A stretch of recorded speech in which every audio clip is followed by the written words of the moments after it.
आज हम बात करेंगे कॉमन जो मिथ्स और मिसकंसेप्शंस होते हैं मेंटल हेल्थ के रिगार्डिंग मेडिकेशंस ट्रीटमेंट या फिर किसको होते हैं किसको नहीं होते हैं, कब ट्रीटमेंट लेना चाहिए कब लेना नहीं चाहिए, या साइकेट्रिस्ट के पास जाना भी चाहिए या नहीं, क्योंकि बहुत बड़ा स्टिग्मा होता है.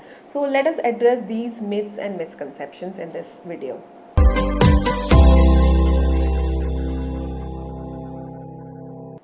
सबसे common one of the very common myth is कि जो लोग वीक होते हैं या जो अपने आप को नहीं संभाल पाते हैं, स्ट्रांग नहीं होते हैं, वो बोलते हैं ना माचो मैन है या फिर ये है, तो उनको साइकेट्रिक इलनेस या मेंटल हेल्थ इश्यूज नहीं हो सकते. तो to address this I will just give a very small analogy.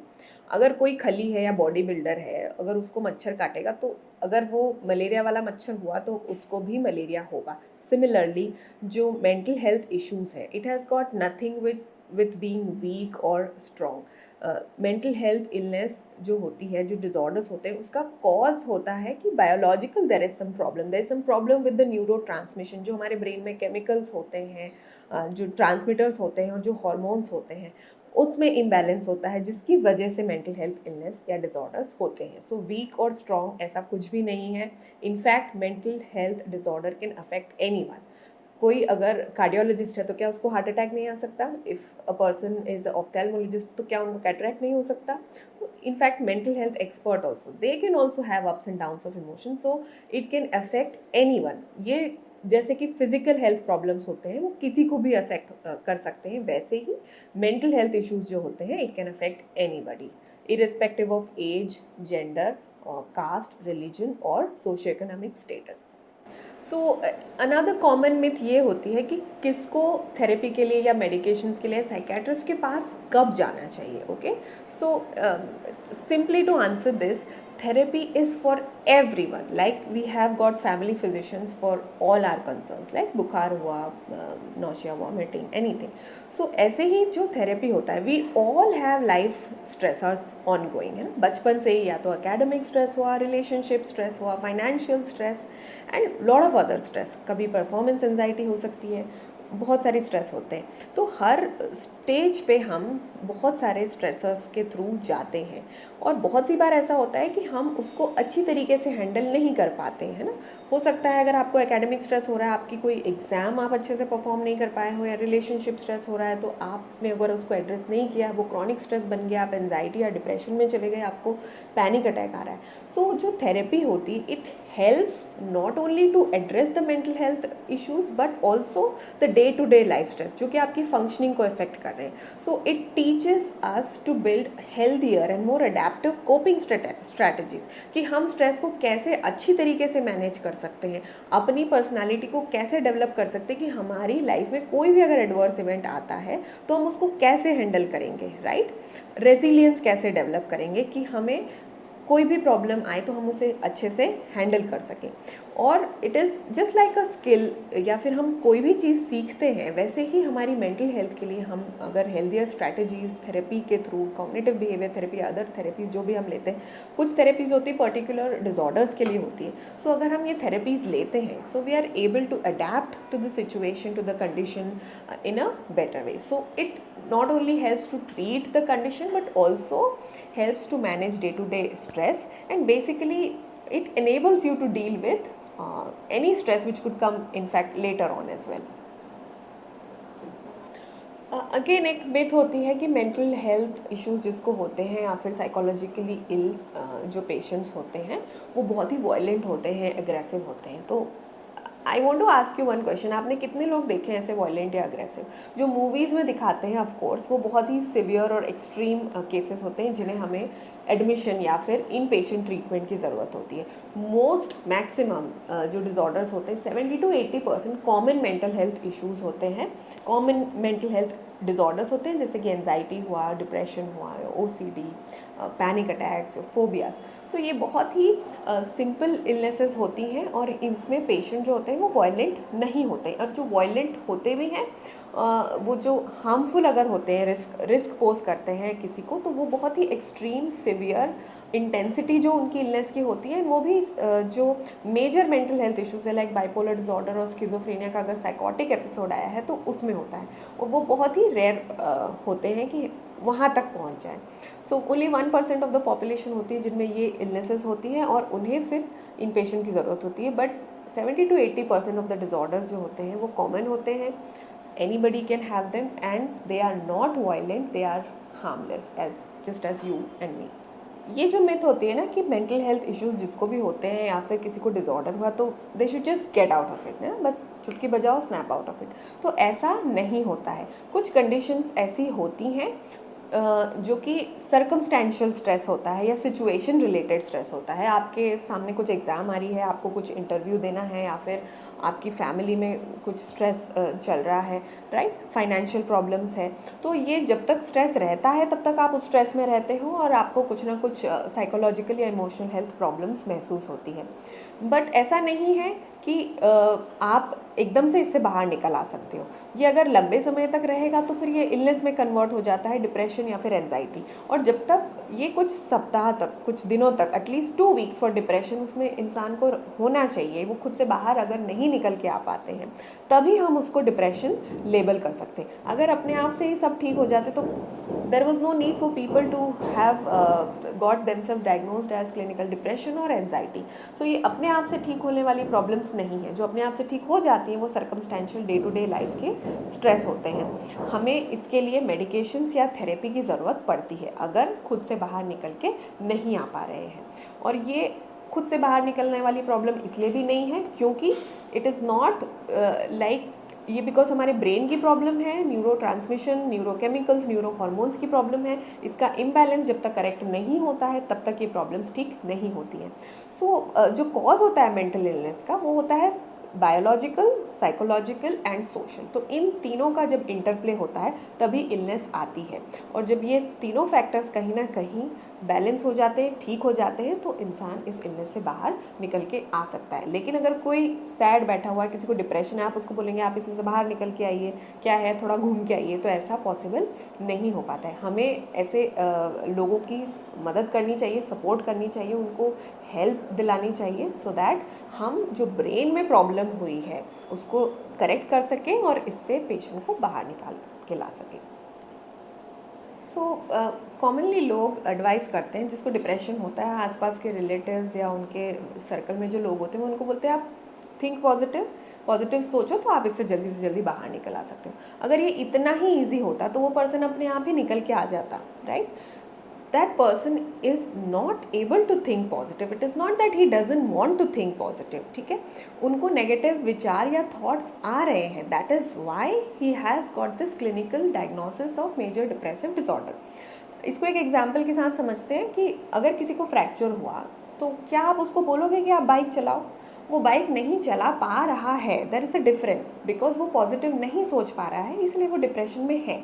अगर वो अपने आप से कर पाता तो वो उसमें होता ही नहीं। सो थिंक पॉजिटिव और ऑप्टिमिज्म में दो अलग अलग चीज़ें हैं। Optimism is not just about thinking positive, it's about acknowledging what is lying ahead of you, what can be the hurdles that you may face and trying to come up with the best possible solution. So thinking positive कभी भी depression का treatment नहीं होता है। Of course किसी के कुछ trades होते हैं, एंजाइटी या फिर डिप्रेसिव ट्रेड्स होते हैं, हम उसको चेंज कर सकते हैं कि अगर पानी का ग्लास आधा भरा है तो हमें हमेशा उसको जो भरा हुआ पार्ट है वही देखना चाहिए। But definitely thinking positive will not help a person to come out of depression.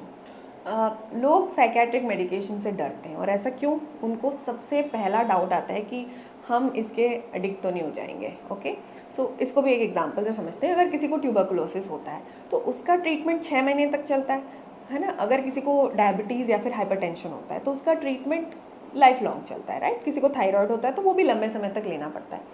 Malaria होता है तो कुछ दिनों तक लेना पड़ता है। कुछ बैक्टीरियल इलनेस या इन्फेक्शन हुआ तो हम 5 दिन का एंटीबायोटिक कोर्स या 7 दिन का एंटीबायोटिक कोर्स लेते हैं। तो हम उसमें कभी क्वेश्चन नहीं करते कि हम एडिक्ट हो जाएंगे कि नहीं।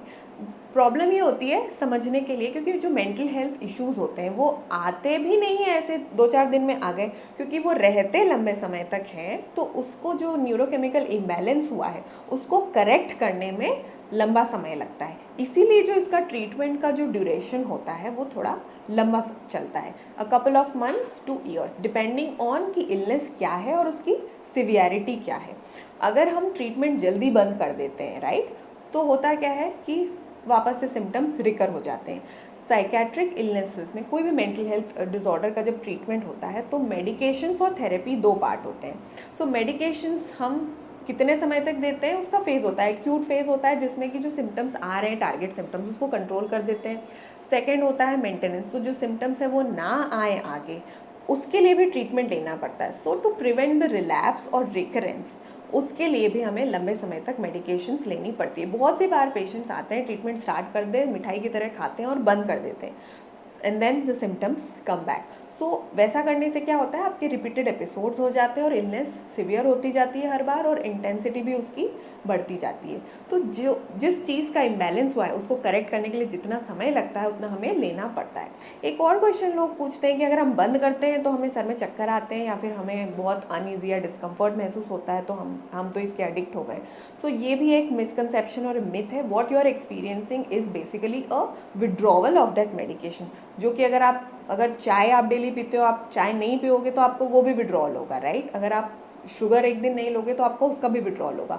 सो what you are experiencing is a withdrawal symptom, it is not that कि आप उसके एडिक्ट हो गए हैं। And many of the common mental health जो डिसऑर्डर्स होते हैं उसका ट्रीटमेंट अगर आप proper adequate course, adequate duration and adequate dose में अगर लेते हैं, सो हम उसको टेपर भी करते हैं और बंद भी करते हैं, but it should always be done with the advice of a psychiatrist. So commonly लोग एडवाइस करते हैं जिसको डिप्रेशन होता है, आसपास के रिलेटिव्स या उनके सर्कल में जो लोग होते हैं वो उनको बोलते हैं आप थिंक पॉजिटिव, पॉजिटिव सोचो तो आप इससे जल्दी से जल्दी बाहर निकल आ सकते हो। अगर ये इतना ही ईजी होता तो वो पर्सन अपने आप ही निकल के आ जाता, right. that person is not able to think positive. It is not that he doesn't want to think positive, ठीक है, उनको नेगेटिव विचार या थॉट्स आ रहे हैं, that is why he has got this clinical diagnosis of major depressive disorder. इसको एक एग्जाम्पल के साथ समझते हैं कि अगर किसी को फ्रैक्चर हुआ तो क्या आप उसको बोलोगे कि आप बाइक चलाओ? वो बाइक नहीं चला पा रहा है, there is a difference, because वो पॉजिटिव नहीं सोच पा रहा है, इसलिए वो डिप्रेशन में है। अगर वो अपने आप से कर पाता तो वो उसमें होता ही नहीं। सो थिंक पॉजिटिव और ऑप्टिमिज्म में दो अलग अलग चीज़ें हैं। Optimism is not just about thinking positive, it's about acknowledging what is lying ahead of you, what can be the hurdles that you may face and trying to come up with the best possible solution. So thinking positive कभी भी depression का treatment नहीं होता है। Of course किसी के कुछ trades होते हैं, एंजाइटी या फिर डिप्रेसिव ट्रेड्स होते हैं, हम उसको चेंज कर सकते हैं कि अगर पानी का ग्लास आधा भरा है तो हमें हमेशा उसको जो भरा हुआ पार्ट है वही देखना चाहिए, but definitely thinking positive will not help a person to come out of depression. So ये भी एक मिथ होती है कि जो मेंटल हेल्थ इलनेस है या तो वो बहुत गरीबों को होती है या फिर बहुत अमीरों को जिनको बहुत सारे स्ट्रेस होते हैं। सो ये मिथ इसलिए है क्योंकि हमारा ब्रेन है, हमारी ब्रेन हेल्थ है, मेंटल हेल्थ है। जैसे फिजिकल हेल्थ सबके पास होती है, ब्रेन भी सबके पास होते हैं, माइंड भी सबके पास होता है, तो ऑफ कोर्स किसी को भी ये प्रॉब्लम्स हो सकती है। द ओनली डिफरेंस इज कि किस को किस प्रकार की प्रॉब्लम होगी, right. So the category of illnesses may vary from age group to जो पॉपुलेशन है। जैसे कि अगर बच्चे हैं तो बच्चों में पढ़ाई के रिलेटेड या फिर IQ related, behaviour related issues होते हैं, उनका माइंड जिस लेवल का डेवलप होता है उस तरीके की प्रॉब्लम होती है। एंड जो एडोलेसेंस और टीनेज ग्रुप होते हैं, दैट इज़ व्हेन एक्चुअली जो हमारे न्यूरॉन्स होते हैं उनकी प्रूनिंग होती है, बोल सकते हैं कटाई छटाई होती है। तो that is the time where maximum और most of the mental health disorder start होने चालू होते हैं। हमें उनका पता हालांकि लेट चलता है because we are not able to identify the symptoms, but starting कहीं ना कहीं लेट टीन्स या फिर अर्ली एडल्टहुड में ही हो जाती है। पुअर पॉपुलेशन है, राइट, उनमें फाइनेंशियल स्ट्रेस बहुत ज़्यादा होता है, फार्मर सुसाइड हमने बहुत कॉमन सुना है, और जो आईटी प्रोफेशनल है या फिर अमीर लोग होते हैं उनमें अलग तरीके की प्रॉब्लम होती है, राइट? सो सिम्टम्स अलग हो सकते हैं, बीमारियां अलग हो सकती है। जेंडर की अगर बात करें तो फीमेल्स में डिप्रेशन ज़्यादा कॉमन होता है because they have got lot of hormones in them, right? और वो अपनी लाइफ स्टेज में बहुत सारी प्यूबर्टी से लेके शादी के बाद फिर child bearing age, postmortem and all, तो बहुत हार्मोन का फ्लक्चुएशंस होता है। सो इस वजह से कुछ इलनेस किसी में ज़्यादा पाई जाती है, कम पाई जाती है, बट किसी को भी, किसी भी एज ग्रुप को ये प्रॉब्लम्स हो सकती हैं। लोग बोलते हैं ना कि बचपन हमारा अच्छा नहीं गया इसलिए हमें ये प्रॉब्लम हो गई। सो ये एक तरीके की मिथ इसलिए है क्योंकि इसमें पूरी पूरी सच्चाई नहीं है। बैड पेरेंटिंग का जो सोशल इम्पैक्ट पड़ता है बच्चों पे, राइट, तो वो बच्चों को वल्नरेबल या प्रोन बनाता है in future to develop certain mental health issues. But it is not like cause and effect कि अगर आपकी पेरेंटिंग बैड हुई है तो आपको ये डिसऑर्डर डेवलप होगा ही होगा। सो जैसे कि मैंने पहले भी बताया कि मेंटल हेल्थ डेवलप होने का, जो डिसऑर्डर्स डेवलप होने का कॉज होता है साइकोलॉजिकल, बायोलॉजिकल एंड सोशल। तो जो सोशल है, बिकॉज आपका एटमॉस्फेयर, आपकी पेरेंटिंग ढंग से नहीं हुई, आपको बहुत सारा चाइल्डहुड ट्रॉमा एक्सपीरियंस अगर हुआ है तो आपको सोशल फैक्टर ऑलरेडी है, तो वो आपको प्रोन बनाता है, वल्नरेबल बनाता है, because probably you have not developed certain mechanisms जो आपको लाइफ के एडवर्सिटी से कोप करने में मदद करता है। सो आपकी रिस्क बढ़ जाती है सर्टन डिसऑर्डर्स डेवलप करने की, बट ऐसा नहीं है कि हर वो इंसान जिसकी बैड पेरेंटिंग हुई है उसको डिसऑर्डर होगा ही होगा। Unless there is the interplay of all these three factors, तब तक वो प्रेसिपिटेट नहीं होती। और हेरिडिटी ने, जिसको जेनेटिक्स हम बोलते हैं, genetics play a huge role in it. So जब तक वो जेनेटिक कंपोनेंट आप में नहीं आया है तब तक वो इलनेस नहीं प्रेसिपिटेट होती, नहीं दिखाई देती है।